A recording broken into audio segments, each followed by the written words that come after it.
Good evening, everyone, and welcome to our GIS Workshop. My team and I are thrilled to see the participation of each and every one of you contributing to the success of this event. I, Gayatri, currently interning with Nature Sci, will be your host for today's session. Elaborating on who we are, the Nature Sci, powered by Wildlife Arc, is a collective of nature enthusiasts aiming to share their knowledge and experience with the world. We strive to bring insightful content about Earth's diverse ecosystem, from the smallest organism to the largest creatures. Our goal is to empower environmentalists and individuals from various fields by providing opportunities for education and awareness. Our initiatives focus on the integration of ecology and economy, catering to those passionate about nature and its conservation. Speaking of our GIS workshop, its purpose extends beyond introducing environmentalists to the powerful dimensions of geographic information system. Our workshop is meticulously crafted to provide the participants with a comprehensive understanding of GIS and its fundamental skills. I would like to highlight another opportunities for those eager to deepen their GIS knowledge. Our advanced course, Remote Sensing and GIS in Environmental Management, which offers a more in-depth understanding and practical application of the concept taught in this two-day workshop. Early bird discount and installment features are available. The link will be shared with you on the WhatsApp group. You can check it out for further details. The resource person for this course is Mr. S. Balasubramaniam. We extend our gratitude to Mr. S. Balasubramaniam, a seasoned GIS consultant and researcher, for generously agreeing to support us in achieving the highest potential for this workshop. Mr. S. Balasubramaniam, with a master's degree in geoinformatics from the University of Madras and bachelor's degree in civil engineering from University of Mumbai, brings a wealth of experience to this online workshop. He has conducted numerous training workshops across India, offering expertise in spatial analysis, modeling, and change detection analysis. His proficiency extends to a variety of GIS tools and platforms, including ArcGIS, QGIS, Google Earth Engine, and Small World, coupled with programming skills in Python, C++, and VBA. Recognized for his contribution to the field, S. Balasubramanian has co-authored patents and authored publications on innovative approaches in integrating geospatial technology with extended reality. He has secured top honors in conferences, winning first place in geospatial technology domain, and has been awarded for his excellence in innovation. With a commitment to personal and professional development, coupled with a passion for community service, he is poised to provide invaluable insights and guidance to participants in the workshop. Now, as we proceed with today's GIS workshop, I extend my gratitude to the core team, our team leader, Ms. Tasneem Turk, and my colleagues, Akanksha, Dhananjay, and Ayushi, for their tireless efforts in organizing this event.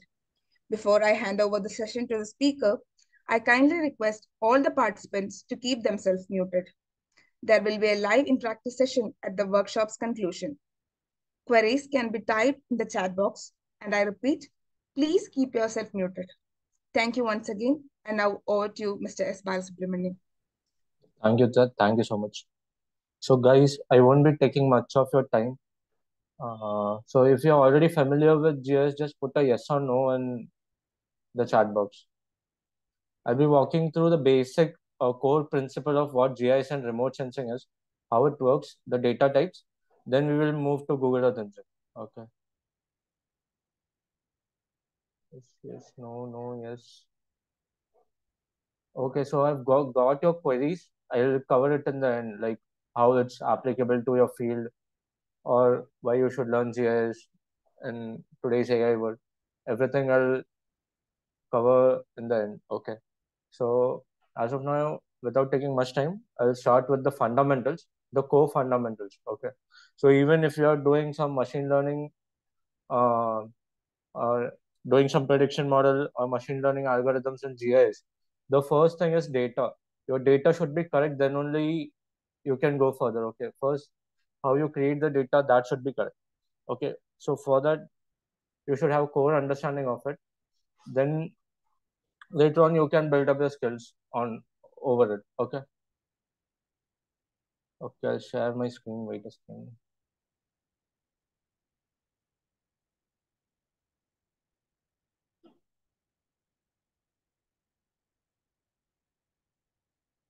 Screen sharing. Wait.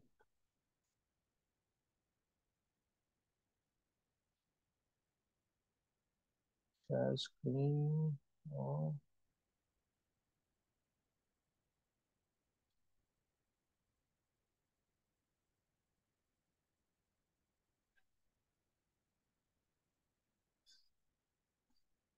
Yes. I hope my screen is visible to everyone, right? Yes, sir, your screen is visible. Guys, just put it in the chat box, okay? If anyone has a understanding of what GIS is, anyone you can put what your understanding is in GIS. Okay.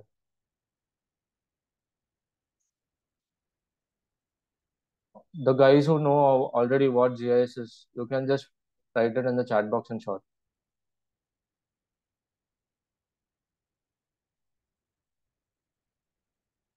Anyone?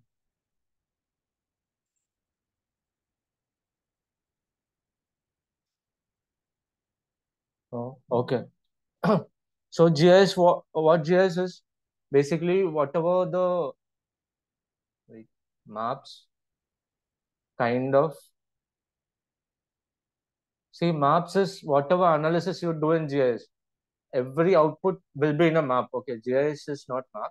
So whatever analysis you do, it will be the output will be in the form of maps. Okay, representation of data on maps. That's the final output. Okay, it's not the like whatever spatial analysis is there. Like you if you have some operation, some analysis over space, like it has a latitude, longitude, and a elevation. Actually, I'll just explain the fundamentals. Okay, it's not map or customizing maps. So, like if there's something in space, something which takes over space, uh, if a proper if an element has a latitude, longitude, and elevation, okay, that takes up space, and you're solving some problem with it. That you can call as geographic information system. Like whatever location based analysis you do, everything comes under this. If there's a location, a latitude, longitude, and elevation, then it's GIS. Whatever analysis you do, like your uh, what do you say, terrestrial analysis, marine analysis, or species movement, whatever it is, this movement, like there's a change in latitude and longitude, there's a particular pattern for it. Your environmental analysis, climate change, everything you are calculating it over a space, right? Everything has a proper boundary. Like if you're doing it for a particular study area, it has a proper latitude, longitude, a particular extent, right? You are doing for this particular space. So all those things come under GIS. GIS is for geography, is for your location. Information system, you are doing it on your system instead of doing manually or doing the calculations, algorithm writing manually. You are doing everything over a system. Okay, no doubts here, right? I'm just briefing out everything. Okay, I'm not teaching anything in detail. Uh, is my voice clear now? Yes, analysis of Yes. spatial data. Spatial data. Okay, spatial is something which takes over space is called as spatial data. I'm not going into depth. I'm just briefing everything. Okay, so that we can go to practicals as soon as possible. Got it right? What GIS is? GIS is. Next comes the remote sensing. So as I told, we will be using information system instead of going physically to the field. We will be using. Okay, so this image you have seen in your 12th standard textbook, science textbook, if I'm not wrong. This image, everyone remembers, right? This image, electromagnetic spectrum in your 12th standard textbook, right? Okay, I'll just brief it out. So what happens is suns provides us with the energy source. That is nothing but the light. Okay, light gets falls on forests, water bodies, grass, soils. built up area, everything. So what happens is all these elements, these components absorb some of the Earth's energy, the sun's energy. Okay, not all the energy. Some of the energy is absorbed by these components. Then other remaining is sent back to reflected back to the atmosphere. The reflected back energy is captured by the satellite. So each have a different level of energy radiated towards the atmosphere. Okay, so forest will be radiating some amount of energy. For water, the energy level will be different. Okay, so each uh, will be having a different wavelength. So this wavelength is captured by satellite. Satellite will be having multiple sensors in it. Each sensor will capture a particular environmental entity. Okay, so each will capture a particular entity. Then we what we can do is we can download the satellite image and we can do the analysis. Suppose if I need a 10 years back data, like every 10 years back data of land surface temperature, what's the temperature was in Chennai or Mumbai or any other my study area, I can download the particular date satellite image and I can calculate it using any GIS software like QGIS or Google Earth Engine, whatever it is. So this is the flow diagram of how energy we get from sun and how it's radiated back and it's captured by satellite image. Later on, we download the satellite data and do the analysis. Whatever environmental analysis we have to do, we'll do it from here. This is clear, everyone? Any doubt? If you have any doubts or you want me to go slow, just put it in the chat box, okay? If I'm not seeing the chat box, just stop me. You can unmute yourself and speak, okay? Can I get a yes in this? Yes, sir. Okay. My voice is clear, right, everyone? Okay. Yes. So this is how remote sensing works. This is how this data is captured by satellite. And what happens is satellite revolves around the sun over a particular period of time. So, for example, there's a satellite Landsat 8. It takes 14 days to revolve around the sun. Okay. So, if it takes 14 days to revolve around the sun, then for a month you will be getting one or two satellite image for your study area. Got it? So, if my study area is, let's suppose it's Mumbai. So, if it takes 14 days to revolve around the sun for a satellite, then within 14 days it will be crossing Mumbai once. So if we calculate like that for a month, I'll be getting two satellite images. Okay, and if it's June, July, August, any rainy season, it will be having some cloud cover. My satellite image won't be so clear for my study area. Got it? So maximum for a 15-day for 1 month, you'll be getting two satellite images. If you are going with Landsat 8, it's different for different satellites. If you go with if you can do analysis with Sentinel 2, then you can get for 5 days range also, right? Okay.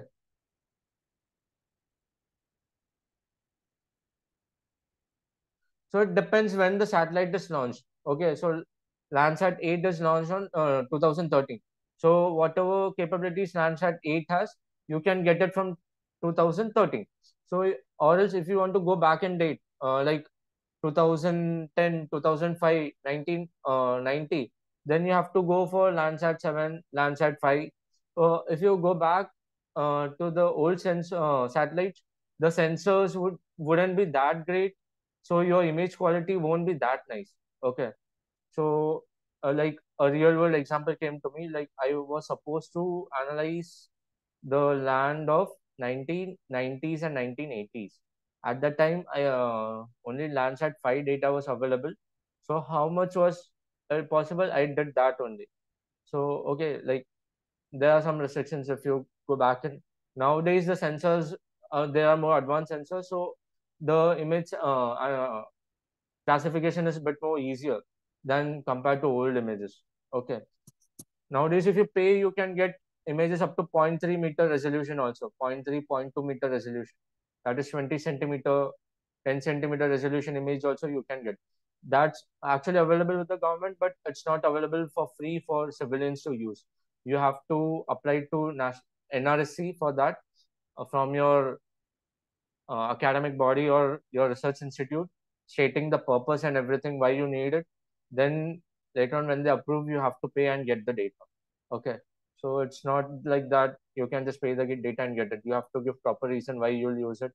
From 0.2 meter resolution, 0.2 to 0.3 meter resolution, the images are so clear that you can even see the top of the terrace also of your house. Okay, you have to give the date range for this date. I need this data. Before that, you have to study the capabilities of the satellites, Cartosat 3, Cartosat 3A, whatever it is. You have to study the capabilities. Okay, this is feasible for my study. I can go with this. Okay, I'll buy it. Okay, got it. So for us, mostly the free data which is available is of 30-meter resolution. Okay, resolution, I'll come to the part later when I come to the data rights. Okay, for us, 30-meter resolution images are available for free. Us in the sense for civilians. Okay. So this is the spectral signature of different land cover features. This is for vegetation, that is your plants, your forest, everything. This is the spectral signature for water bodies. And this is for soil. This red line is for soil. Okay. So remote sensing clear. Without going to that field, actually, we are just sitting over our office or our workspace or at home, and we are capturing the data from satellite and we are analyzing it. And GIS is something where we are doing some spatial kind of spatial analysis using our system, storing, manipulating data, everything within the system. Okay, we are solving some real world problem which has to deal with location, which has a spatial entity to it. That is GIS. If still it's not clear, just ping it in the group. Okay, I'll just explain it once again. So in GIS, majorly we deal with two kinds of data type. One is raster, another one is vector. Okay. So all your images comes under raster, and like whatever features you mark, everything comes under vector. Okay, yeah. Fine. Actually, I have to switch between software, so I haven't done that. Okay.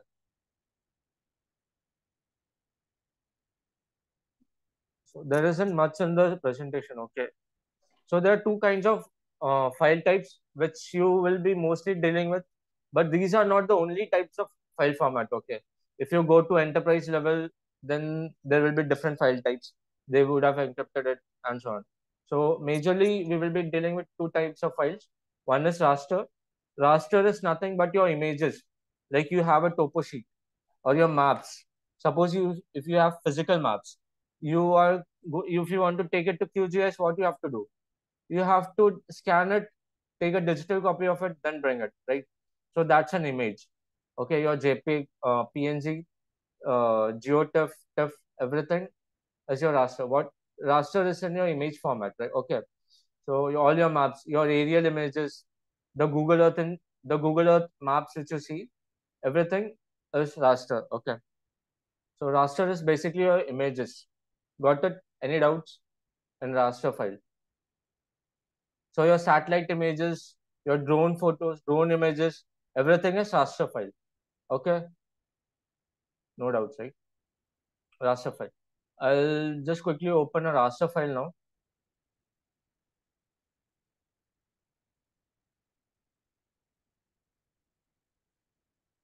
Wait a second. So this is USGS Earth Explorer. I'll share the link in the group later on. Okay. So if you want to download any satellite image, you can just zoom into your study area. So once you have zoomed into your study area, here in the left-hand side, you can see a panel. Before that, you have to create an account and log in to USGS Earth Explorer. Okay, I'll share the link. Here, see, I've logged in already. So what happens here, if I give use map, it will take latitude and longitude from the map extent where I've zoomed in. Okay, here I'll give use map to give a map extent. So once I've given the map extent, this is my study area extent. Okay, then here I have to give date range, for which date range I need the satellite data. Okay, So then cloud cover, how much cloud cover is accepted for me? So I'll give it around 20%. You can ask why I have to give 20%. I can just keep it to 0%.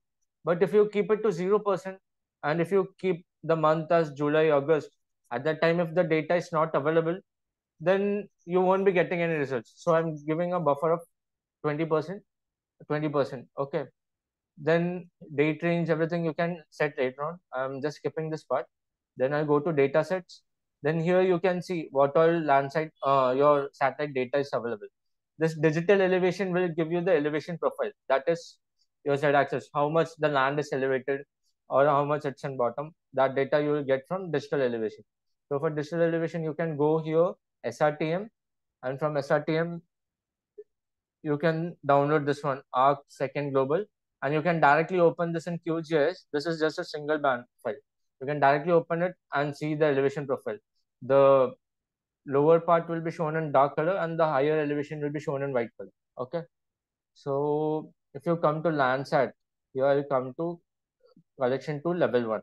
Okay. If I go to see 1, 5, 4, 5, 7, 8, 9, I will go 8, 9 results. So here I'm getting results. So before downloading, see here's the date 2014 9/23. I'll see the preview of it before downloading. Okay, actually this is for SRTM. Okay, I've clicked SRTM also, so I'll go to datasets. I'll uncheck the SRTM one. Now I'll go to results again. Now I'll see the preview. See, if I see the preview here, you can see there is not. I have to download this whole tile. Okay, here some clouds are there, but in my study area box there is no cloud, so I can download this, right? So I'll click on download. Here I'll go to product options and I'll download the whole thing, like all the bands. So each value is stored in single band, B1, B2, B3. Each thing is a different band. So each one is near infrared, one is infrared, one is RGB, like that. So okay, I'll download each band. Then later on we'll create composites and work with it. So when you have to do the analysis. Okay. So I've already downloaded it, so I won't be downloading it again.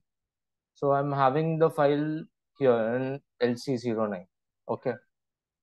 So this is my Landsat data.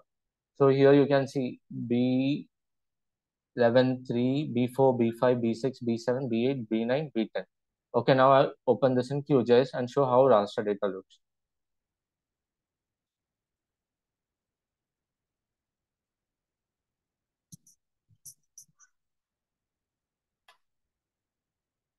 So what happens? So as I told you, raster data is your images, whether it's a satellite image, drone image, or the map which you have scanned and sent, or a topo sheet which you have downloaded from Survey of India. It's an image, okay. So image have this pixels. Everyone has seen that, right? Pixels in your image. In your old phone, if you zoom in, then you would have seen grid boxes. Anyone who is unaware of it, just put it in the chat box. You know pixels, right? Everyone.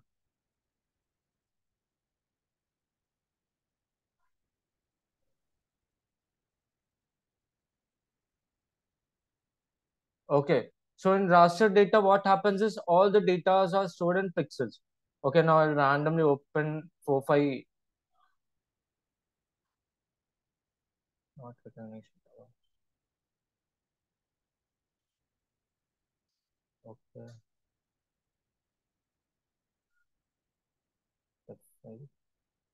So here you can see I've opened my satellite image over here. So if I zoom in, here you can see pixels, right? Everyone, here you can see this pixels, everyone, right? So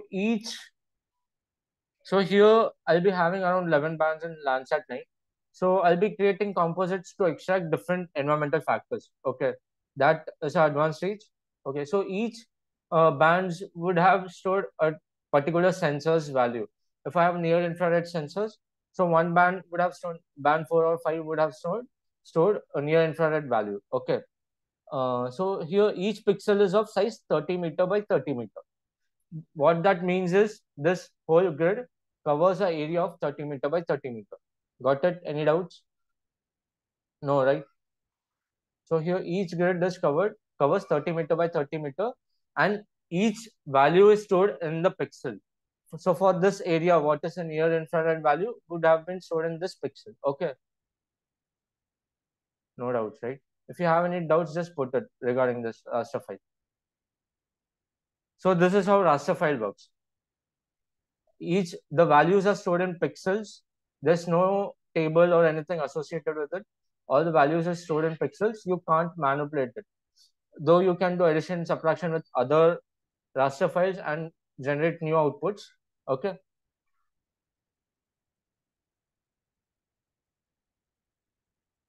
So the next is vector file. I'll just open and show what vector file is also. Right. So vector file mostly is of type shapefile. Okay. And vector files are of three types: points, lines, and polygons. So when you search for a location in your Google map, it is pinpointed, right? If I search banks near me, it will point out 5 to 10 banks near me, right? So those amenities are marked by points.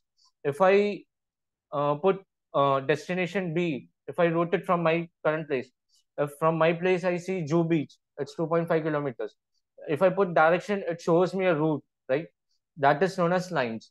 All your routes, railway lines, your other routes, everything is marked via lines. Okay.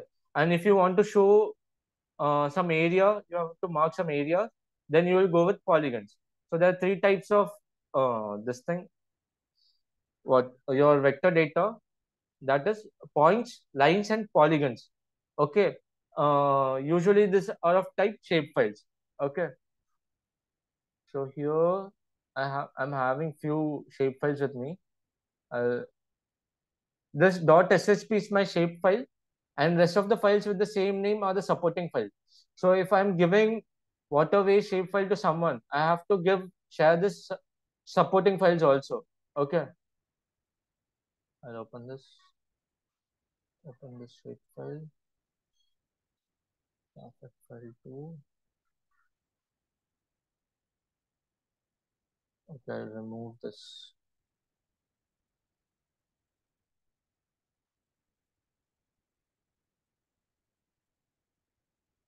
Zoom to layer.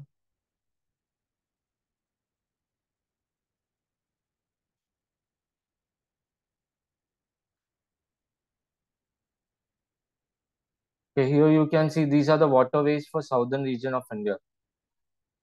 Okay, so this is a shape file. Okay, this is a vector file showing the waterways. Wait, these are all the streams. Okay, so nowadays the streams are gone. Every place is a built up area. Wait a second, I'll just overlay it with the map. Quick map service, version standard. So here you can see. Okay, so what happens? Yeah, see, these are my water bodies. So I'll just mark it with blue color so it's easy for you to visualize. So this water body is a vector data. Okay. So here you can see I'm having, or if I turn this layer off, here you can see there's already a lake present. So this is a digital version of it, this water body. This all the waters of southern region of India, I'm having it in a file, shape file. Okay. So if I go somewhere here, see, if I go to any lake, if I turn this off, here you can see below in map, there's a lake already present over there. Okay. And if you want a shapefile of India, I'll type your word. You can get the shapefile. Okay, so where the data for this shapes are stored, this uh, water bodies are stored is, see, if I click on this layer, water layer, vector layer, I can go and open an attribute table. So all the vector files have a table associated with it. So here you can see the name, whether it's a river, water body, wetland, the type, and the ID. Okay. This table is available. How do you overlay the map with the vector file? Can you repeat? Yeah, sure. See here, I'm having a layer tab. In this layer tab, I'm having few layers. One is my this thing, water bodies. Other is I have downloaded a plugin for the standard maps, this OSM data. I go to web, quick map service, OSM data. If you can't find this, just go to plugin, manage and install plugins. Here, install quick map services. You will get this OSM data. Okay. So, and this for world map, this complete world map. In this coordinates tab, just remove this coordinates and type world, WORLD world. You will get this world map layer. Okay. Then I'll bring this world layer down so that I can visualize my, yes, this correctly. Got it. So whatever vector data I'm having, whether it's a point, line, or polygon, all the data will be stored in this attribute table. Here, I can do all the manipulation I want. If I want to change the name, I can change. I can, if I want to change the ID, I can change. But in raster, I can't manipulate any data. Manipulate means changing by yourself. Okay, but in raster also you can do the calculations, everything, analysis, everything. But the thing is, you can't manipulate anything. Here you can go on add more number of tables, reduce the tables. You can manipulate the data however you want in vector data, but that's not the case with raster data. Okay, any doubts in this? No, right?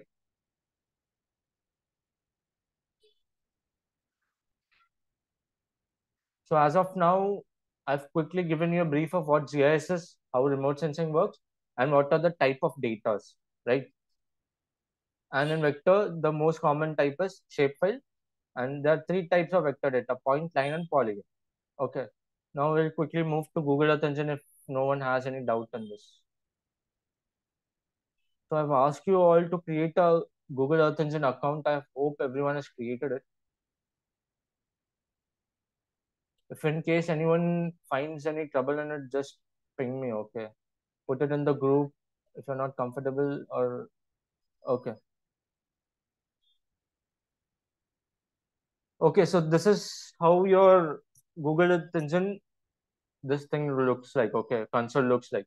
So Google Earth Engine is just a cloud-based platform. I'll tell you why it's better than going with QGIS or any other software. See, now I've shown you how to download a satellite image, right? So if you go to properties and check, the satellite image is of 950 MB, nearly 1 GB. Okay. And what if suppose your study area comes to the corner of it? I've closed it, yeah. I've closed the window. Okay. Suppose the tile doesn't cover your whole study area. In that case, what you have to do is you have to download two simultaneous uh, tiles. Then you have to clip it, merge it, and do everything. So it will be nearly 2 GB kind of. Okay.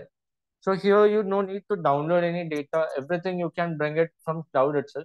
So whatever data we get from USGS, NASA, whatever the open source data is there, everything is present in the Google Earth Engine database. Okay. So that's present, and Google is providing us with the tools to do all the GIS analysis here itself. Okay.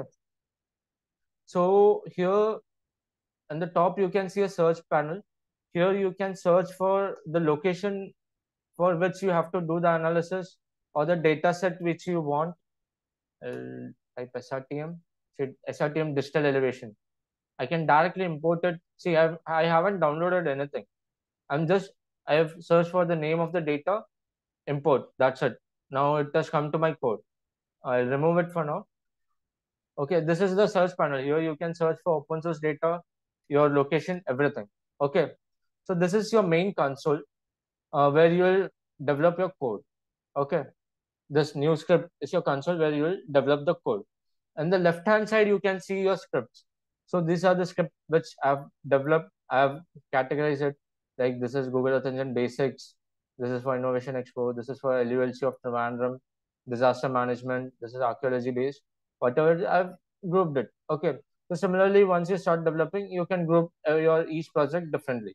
So if I open something like this for Innovation Expo, see I have turbidity solid, turbidity and total suspended solids का code. So if I go to total suspended solids, yes, Yeah, I already have the code for total suspended solids. I can run it. Wait, wait.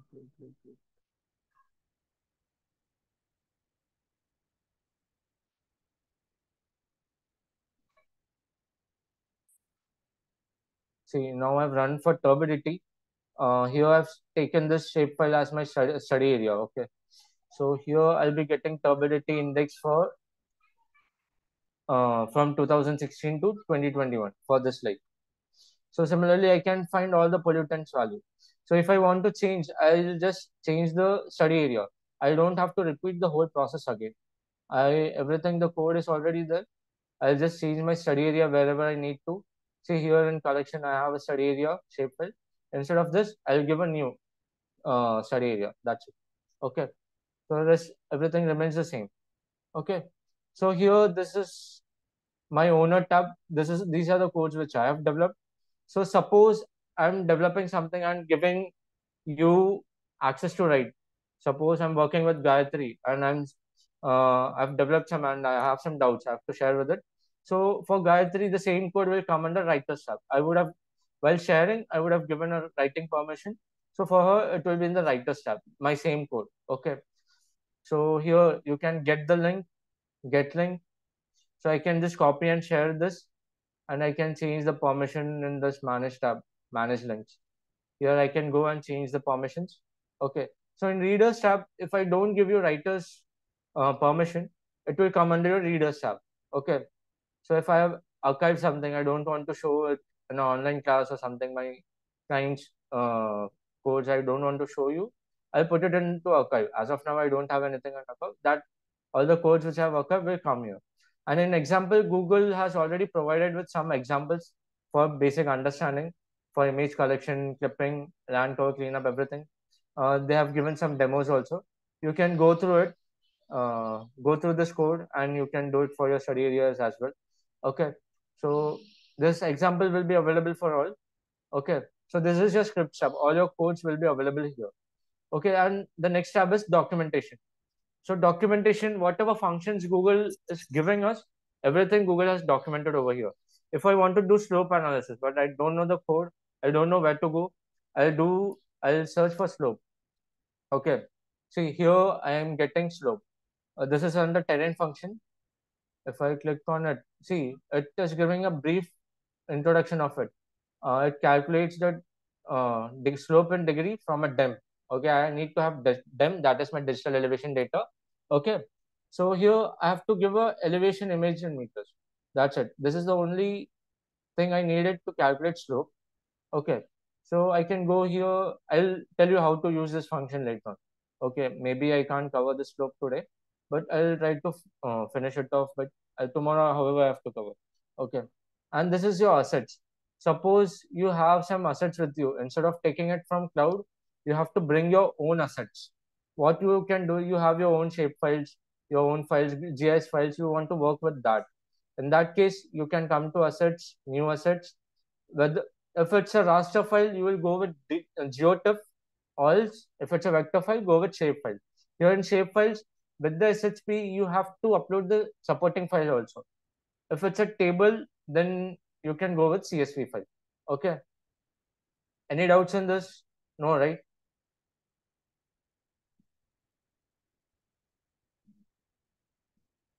No. Okay. So here you can go to new shapefiles, select and browse it in your file and upload it. Okay. So once you upload it, it will be in your assets. So if I want to bring this to my current code, what I'll do, I'll click on it.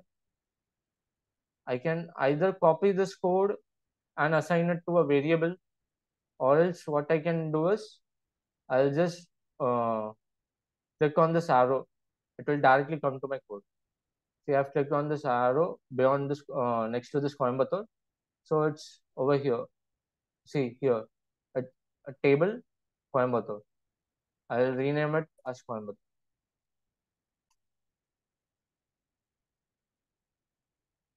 Okay. So this is how you bring your own data, or else you take from cloud, or whatever it is. And this is your console. if you are getting some output, any numerical value, pollutants kitna tha air mein or kind of thing, then all the numerical calculation value will be coming over your console. And suppose you want to and this is your map window.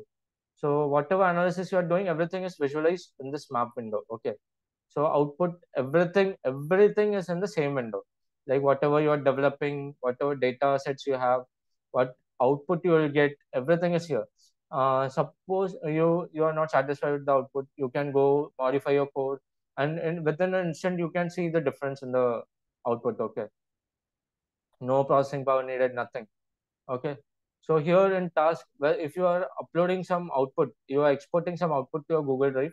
So what happens is, if you want to download this data, what happens is you have to export it to your Google Drive, then you have to download it from your Google Drive. Okay. So you have to write a code for export. Then from export, it will come under task. Uh, uh, I'll show you the code later on when we go to the packages. So it will come under task. All your upload, download functions will come here.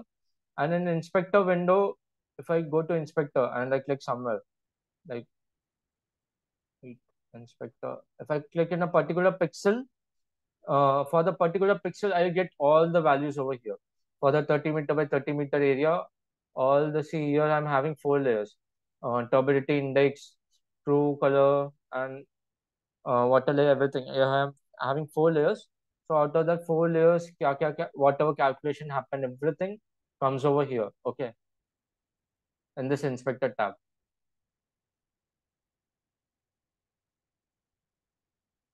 So everyone got it. How I have a basic understanding, right? No doubts in this console. Now only one thing. Here you have to write the code. Below you will get the output. That's it. That coding part will come now. Any doubts still here?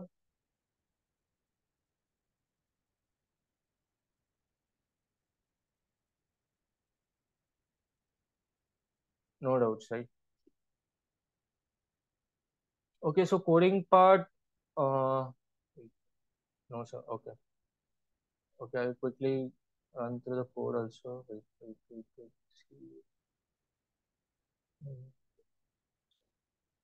And then this.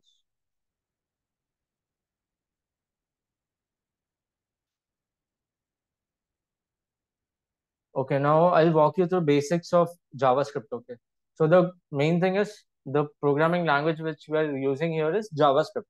Okay, all these functions which Google provide, everything is developed in JavaScript. Google also has a Python packages for it, but for Python you have to set up your own environment. But for here, the environment is present with us. Like this, we have done nothing. We have just created an ID. Everything is present with us, and we have a blank canvas to work on it. But that's not the case if you want going with Python. Python, you want to install your ID, or you have to go to Google Colab, create an account. There you have to bring your Python libraries, import your Python libraries. Then you have to work with, and you won't be having a live map window over below. So everything you have to set up by your own. Here, everything is present with us. Here, we just have to start with the coding. Okay. Okay. So I'll start with the basics of JavaScript. Okay. So suppose if I import some data, uh, I'll import Landsat. So in maths, in your algebra, you would have solved this x plus y, well, variables, right? Polynomial, binomial variables, everything you would have solved, right? In your seventh, eighth maths. So there we had used x, y, z, right, for unknown variables. Then we got some particular value for x, y, and z, right? Everyone with me, right? कुछ ऊपर से जा रहा है. Anything you're not understanding? Yes. So why we use variable we use to store some data. Okay. We use variable to store some data. Here I'm having a equals to 5. I'll just zoom in a bit. A equals to 5.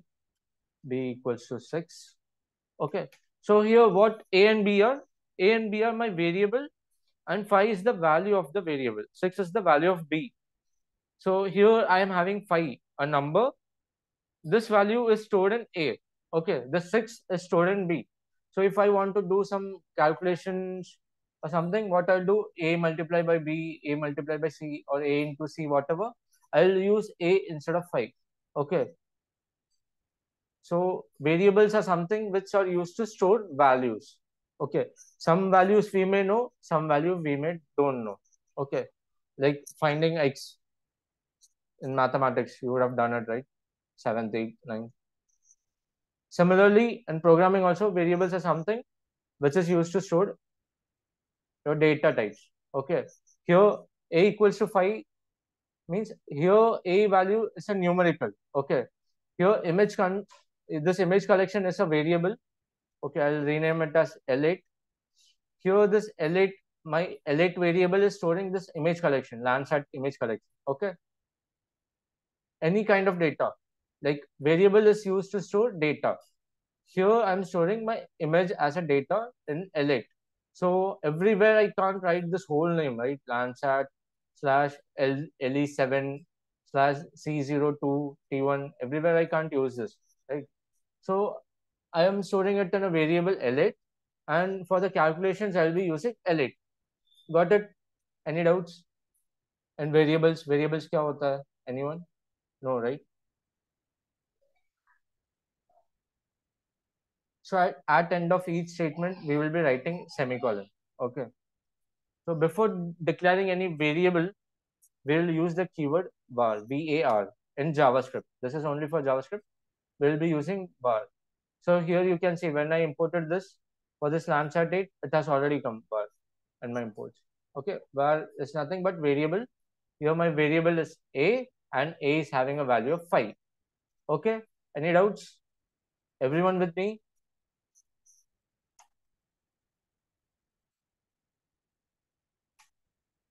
So now I am having b also. Okay.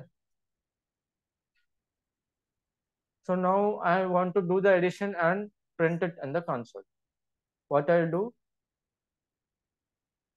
print is a function. Okay. See, print is a function. Function is something, but whose value is already defined in the library. This JavaScript compiler knows if the user is writing print, what to do. Okay.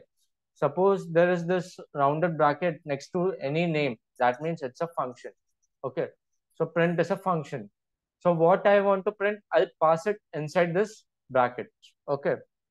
I'll pass A plus B. Okay. Then I'll end it with a semicolon. Okay. Then I'll click on run. So if I go to console, here you can see 11. Print is a function. Print meaning is already defined. So I have two variables over here, A, B. I'm just doing the calculation of A and B and printing it. No doubts in this, right? Basic mathematics, no coding. So print is already, the meaning of print is defined. So we don't have to tell the computer if I am writing print, do this correctly. Okay. So every statement ends with a semicolon. Here, just 2-3 concepts, nothing more. A, B, A plus B, and I'm printing it. Simple. Any doubts in this code? No, right? Everyone? If you have any doubts, you can ask now. I guess we can open the session for Q&A. Then later on, tomorrow we'll start a bit early. I'll teach you through the basics of JavaScript. I'll try to complete within 15-20 minutes. Then similarly, what we are doing, like this A plus B, we will be doing for satellite images. And we'll be getting the environmental factors, and we'll be displaying it in the map. Okay. Anyone has any queries? Already I have got some questions like from the feedback form. So I will directly jump to it. If you have any queries, you can just unmute and ask us. Dear participants, we are about to begin the live interactive session. I encourage you to unmute yourself one at a time and ask questions. If you are unable to unmute for any reason, please feel free to type your questions in the chat box. Additionally, if any questions are not addressed during the session due to time limits, please send them in the WhatsApp group. Your queries will either address at that time or the following day. Thank you.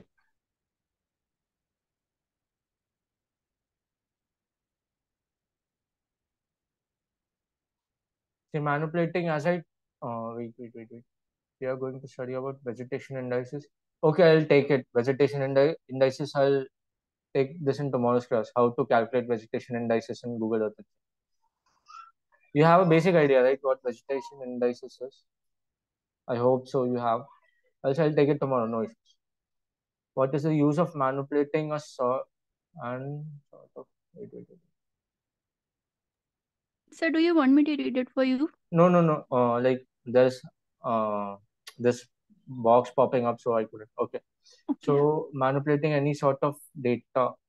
Manipulating in the sense you are not going to change the giving fake values. Okay. Manipulating in the sense you will be adding more data. You can modify it. Okay.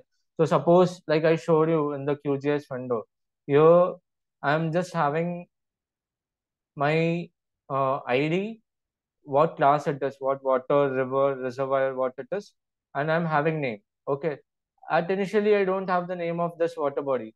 If I find it later, I can go to edit and edit. Or else, what you can say, like I can go to the field calculator, I'll edit. I will go to the field calculator. Here, I can calculate the areas of water bodies. I can add more parameters to it. I can find more spatial data to it, and I can attach to the same table. That is what manipulation is. Okay, manipulation doesn't mean acha either naam here the name is XYZ. I'll change this to ABC. No, that's not manipulating. Yeah, if you go to GitHub and check for flood modeling and everything, you will get the code easily. Like you just need to understand the code, like how it works, how the functions are written. I'll cover the most of the things by tomorrow itself, the basics, like how much we can cover. I'll try to cover it. That's why I'm going a bit fast. Okay. So like once you understand the basics, then you can go to GitHub, take the code and modify according to your need. If you search for flood modeling uh, code in Google Earth Engine, you will get a lot of GitHub repositories. You can take the code and modify it according to your need. Okay. Yes, GitHub is used for that only. If I've created some projects, I put it in GitHub. So later on, anyone can use it.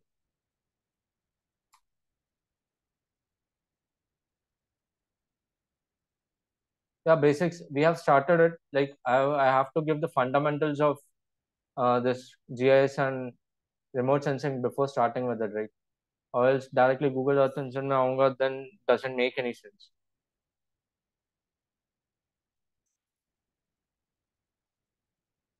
Any other questions?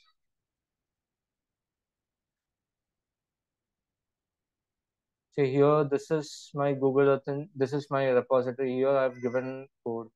So like this is geo visualization in immersive world. This I've kept it private. This is just for my project, so I've kept it private. See, Zomato spatial analysis.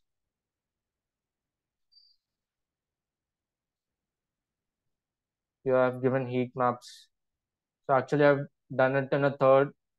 I've used third party this library, so it couldn't be imported to GitHub. So I've given a PNG over here. Okay, of the output. So this is the heat map. For everything, I've given the code how I've developed. If we go here, this is IPython notebook. This thing you can download and you can open in your this thing also, like your Python environment. Can I get topographic and elevation data? Yeah, you can get it. Yes, elevation data I've shown you, right? If you search for SRTM over here, you will get the. Tomorrow I'll show you how to visualize this data in your. See, I'll just go down SRTM. If I search SRTM, see SRTM digital elevation version 4. I'll just import it. SRTM digital elevation data. You can import it. That's it. I'll just name it as done. Okay. Any other queries?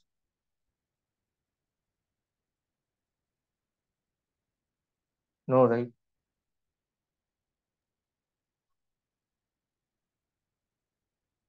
Okay, many of you have asked what is the career in GIS, how you can build a career in GIS. Like if I learn GIS, how can I excel in ecology or whatever it is? Okay, see, whatever is it? So 3D data, like we can connect it later. As of now, 3D data you can get, but it's not accurate. Okay, 3D data, there is not much 3D analysis also available. We can connect offline regarding this. Okay, regarding this 3D data. Okay, many of you have asked for regarding forestry. So first, for forestry, what you can do is you can become a forest health. You can use GIS analysis. Can we do characterization of species diversity? Species diversity, if you want to work with it, you need to have the species data. How you are going to track everything, you have to set up first. Then only you need to have some basic data. First, you have to check what data you have. Yes, you can do characterization, but you have to see how you extract the data. You can't get it open source. Okay, for species you have to track it, and you have to so Google Earth Engine outlook shows very different from what you showed. Google Earth is different, Google Earth Engine is different. Okay, don't get confused.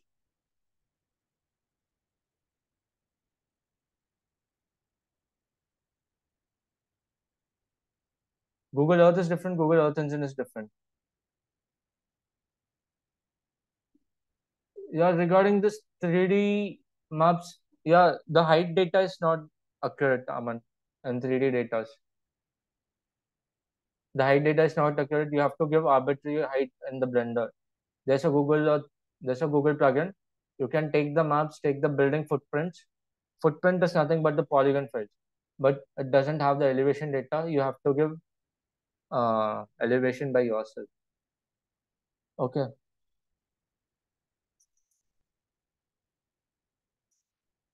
Okay. So regarding the questions which I got from feedback from, many of you have asked the application of GIS and this thing forest regarding related to forestry. So what you can do is you can map all the different forest, forest species, like all the what all vegetation present there, the soil, the forest planning and management, everything you can do in this GIS software. Okay, so first basically you need to have the data with you, the raw data with you, in which data you can species. I need to have some data for that. Okay, like biodiversity species, I can give you example, but I don't have any species related data. For species data and animal tracking, you need to have uh, this thing. You need to have animal trackers set to it from your organization or wherever you are working. Usually, the people who are using GIS for this, they track the animal movement using trackers. Okay, so that data is necessary. That thing you should have. The data is necessary.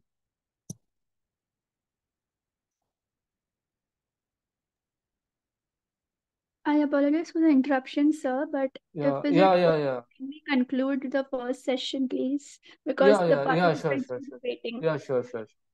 Okay, You thank you can, so much. you can Akansha, go ahead and conclude. Okay. As we come to the end of today's workshop, I would like to express my gratitude to all the participants for their active participation and cooperation. Special thanks to Mr. S. Bala Subramaniyam sir for sharing his valuable insights. As a reminder, if you found today's session interesting and wish to deepen your knowledge and skills, please consider checking out our upcoming GIS workshop, designed for GIS enthusiasts and environmentalists who wish to expand their understanding and practical skills. This workshop offers a unique opportunity for professional growth. The link will be shared on the WhatsApp group. Additionally, the recording of today's workshop will be shared with you once uploaded. Thank you once again for your participation today. I look forward to seeing you all tomorrow at the same time.